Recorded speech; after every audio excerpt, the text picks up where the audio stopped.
ये मोमबत्ती चल कैसे रही है? अब सबको ऐसे भूत बताकर डराऊंगी और निकल भागूंगी मैं यहाँ से।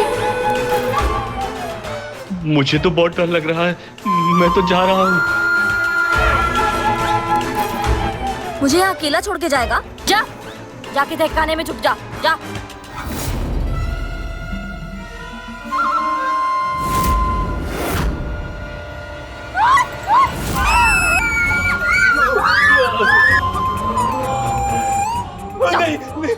नहीं, तहखाने तो पहले ही भूतिया है, वहाँ कोई आता जाता नहीं है, मैं नहीं जाऊंगा। मेरी माँ कहते थे जब भी भूत दिखे आंखें बंद कर हमें भूत भगाने का मंत्र बोलना चाहिए। मुझे आता है वो। पढ़ पढ़ पढ़। ह्रीं क्लीं सर्वभूतं देखाटीं, ह्रीं क्लीं सर्वभूतं भागं टीं। यही बोलना चाहिए, सब भूत भाग जाते हैं इससे। आंखें बंद करो। सही कह रही है ये, हमें मंत्र बोलना चाहिए। चल। ह्रीं क्लीं सर्वभूतं देखाटीं, ह्रीं क्लीं भूतं भागं टीं, ह्रीं क्लीं सर्वभूतं देखाटीं, ह्रीं क्लीं भूतं भागं टीं। अभी ये लकड़ियाँ निकाल देती हूँ, जब ये दोनों सो जाएंगे तब यहाँ से निकल जाऊंगी मैं। ह्रीं क्लीं सर्वभूता देखाटीं, ह्रीं क्लीं सर्वभूता भागं टीं, ह्रीं क्लीं सर्वभूता देखाटीं, ह्रीं क्लीं भूतं भागं टीं। अभी आके खोले हम। नहीं नहीं, मैं देखती हूँ, रुको। हाँ जी, देखो।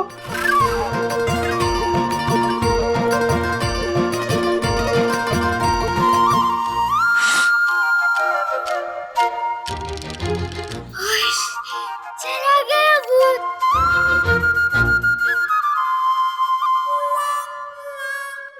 भाग गया। काम कर गया माँ का उपाय।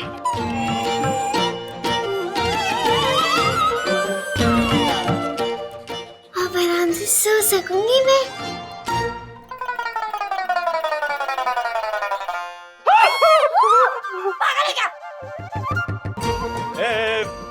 अब हम दोबारा नहीं आएंगे।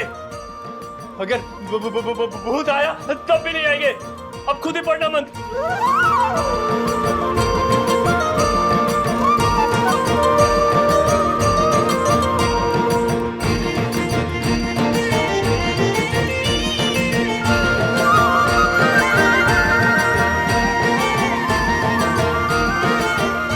अब बस इन दोनों के सोने की प्रतीक्षा करती हूँ, फिर जल्दी से आपके पास आ जाऊंगी पति बाबू।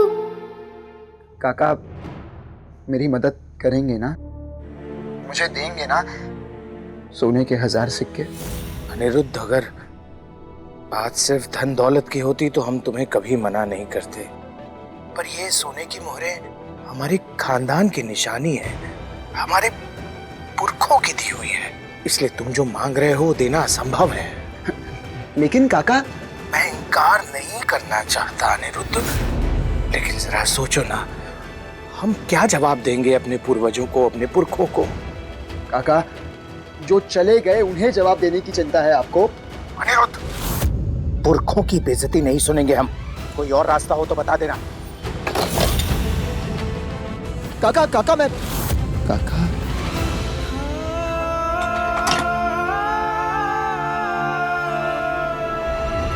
काका ने भी इनकार कर दिया। क्या करूं? कैसे बचाऊं मौनता को? लगता है गहरी नींद में सो गए हैं दोनों।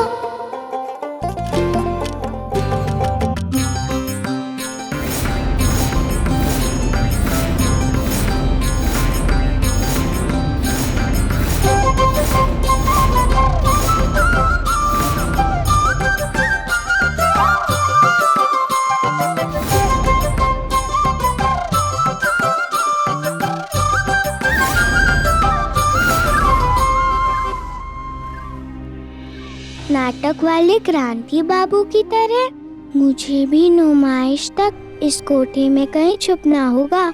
जब भी तुम हर जगह से किसी परेशानी, किसी संकट में घिरी हो तो गहरी सांस लेना और शांत दिमाग से सोचकर यही करना जो इन आज़ादी के मतवालों ने किया था। और चिप्पू कहाँ? जाके तहखाने में छुप जा, जा। तहखाने तो पहले ही भूतिया है।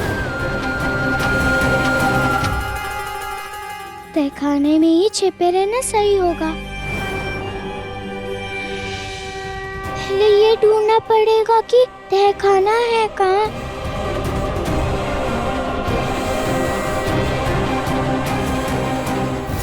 हीरे की तरह चमका दो पूरे शीश महल को। कल सुबह से ही मेहमानों का आना शुरू हो जाएगा और ये जितना भी टूटा फूटा पुराना बिना काम का सामान है इसे तहखाने में जाकर रख दो। जय दुर्गा माँ, जय दुर्गा माँ। मैं जा रही हूँ रसिया पर नजर रखने। रखो। तहखाने का रास्ता दिखाने के लिए धन्यवाद दुर्गा माँ।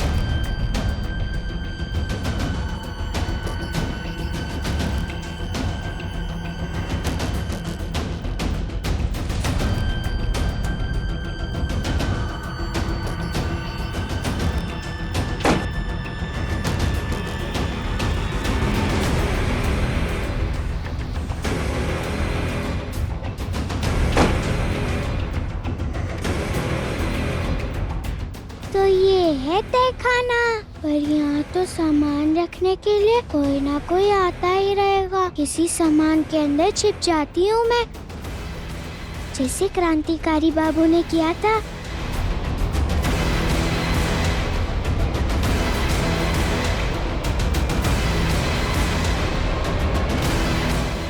इस संदूक में छिप जाती हूँ मैं, और जब तक नुमाइश पूरी नहीं हो जाती है बॉन्दिता इसी में ही छिपी रहेगी पति बाबू। और आपके नाटक के वीर क्रांतिकारी की तरह नुमाइश पूरी होने से पहले इस पिंजरे से उड़ जाएगी बॉन्दिता।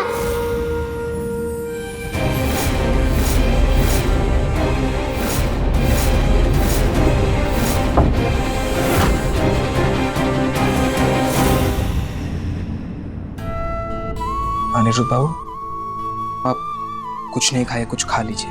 लीजिए। नहीं सौरभ। देखिए, भूखे रहने से वापस आ जाएंगी क्या छोटी मालकिन? कैसे खा सकता हूँ मैं? लेकिन अनिरुद्ध बाबू, वहाँ बॉन्दिता ने कुछ खाया होगा क्या? ना जाने किस हाल में होगी वो, कितना कुछ सहना पड़ रहा होगा उसे।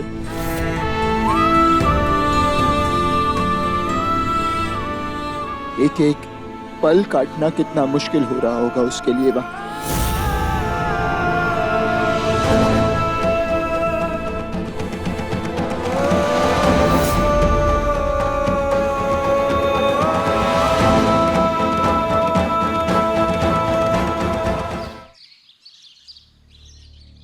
अनिरुद्ध बाबू, सुबह सुबह आप कहाँ जा रहे हैं? आप कर्ज लेने जा रहा हूँ सौरभ, बड़े व्यापारी से। इतना बड़ा कर्ज कौन देगा? और दे भी दिया तो आप चुकाएंगे कैसे? काम करके चुकाऊंगा सौरभ, किश्तों में चुकाऊंगा। वो कहेंगे तो उनके यहाँ नौकरी करूंगा, पर इस समय मुझे पैसों की जरूरत है। ऐसे हाथ पर हाथ धरे तो नहीं बैठ सकता ना सौरभ। बॉन्दिता को मेरी जरूरत है।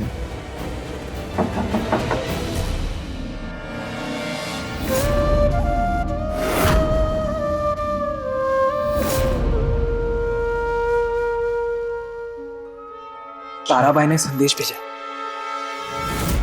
नवाबे तुलसानिया का स्वागत है ताराबाई के कोठे की नुमाइश पर। ताराबाई कैसे स्वागत करेंगे? आपकी राह देखेंगे। आपके भेजे 1000 सोने के मोहरों ने साबित कर दिया कि आपके शब्दों की तरह आपका दिल भी बड़ा है। साबित हो गया है कि आप नवाब हैं और आपकी रियासत दूर पश्चिम में है। माफ कीजिएगा शक किया आप पर। अब ताराबाई के शीश महल का दरवाजा राह देखेगा आपकी।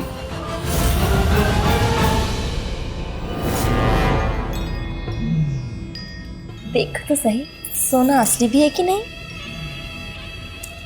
रख उसे। परखने के लिए ताराबाई को किसी चीज को छूने की जरूरत नहीं है। तारा की आंख ही काफी है सोना परखने के लिए। एकदम खरा सोना है। अगर नजराने में इतना सोना दिया है तो न जाने बोली पर क्या देंगे नवाब। माला माल हो जाएंगे हम लोग।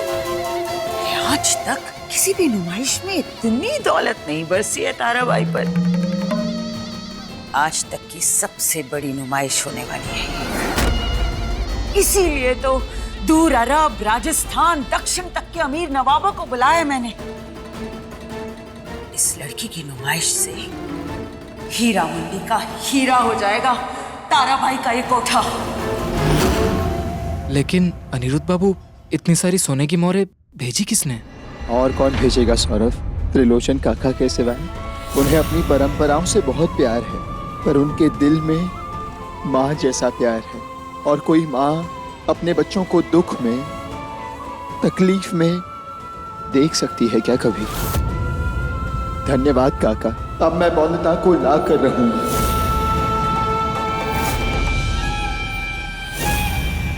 क्षमा करना दुर्गा। इस बार दशहरे की पूजा में अपनी खानदानी मोहरें आपके चरणों में नहीं रख पाएंगे।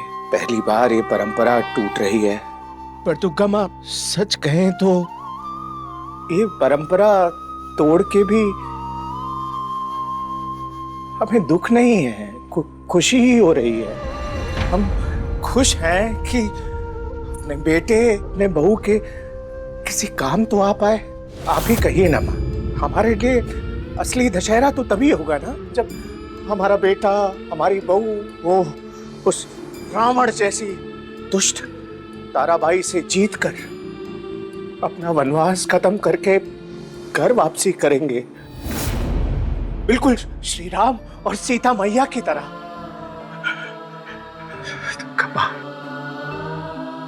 बड़े मलिक। रख दो। जी। क्या क्या छुपा रही हो? क्या छुपा रही हो? हाँ? दिखाओ। ये चोट कैसे लगी? सौदामिनी दीदी, न जाने आजकल उनको क्या हो गया है, हमेशा गुस्से में रहती है मालिक। लगता है सौदामिनी को भी बताना पड़ेगा कि अनिरुद्ध जिंदा है, नहीं तो गुस्से में आके इसी तरह जहर उगलती रहेगी और अपने आसपास वालों सबको चोट पहुंचाती रहेगी।